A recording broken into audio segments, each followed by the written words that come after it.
তোমার রব কি বলে জানো? তুমি যাকে আমার চাইতে বেশি ভালোবাসবে, আমি তাকেই তোমার কাছ থেকে দূরে নিয়ে যাব আর তোমাকে বড্ড একা করে রাখবো। তিনি আরো বলেন, কখনো বলবে না যে তাকে ছাড়া আমি বাঁচবো না, কিন্তু আমি তোমাকে তাকে ছাড়াই বাঁচাবো। পিছনের সব আবেগ কেড়ে নিয়ে তোমাকে দিব্যি সামনে এগিয়ে নিয়ে যাব।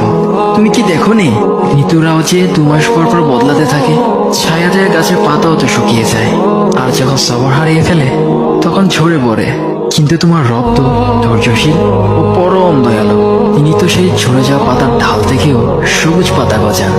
তুমি কি দেখছো না, তোমার স্রষ্টার এই নিদর্শন? যে মানুষটাকে তুমি নিজের জীবনের চাইতেও বেশি ভালোবাসতে, সেই মানুষটাও একদিন অচেনা হয়ে যায়, তোমার মন ভেঙে যায়, এমনকি বন্ধুর শত্রুতে পরিণত হয়। আর খানিক সময় পর শত্রু বন্ধুতে পরিণত হয়। যে মানুষটাকে তুমি নিজের জীবনের অংশ ভাবতে, সে মানুষটাও প্রতারণা করে। বুঝি না, এত কিছু হওয়ার পরেও তুমি তোমার রবকে বাদ দিয়ে সেই মানুষগুলোর উপরই ভরসা করো, যারা তোমাকে প্রতিনিয়ত কষ্ট দিয়েছে।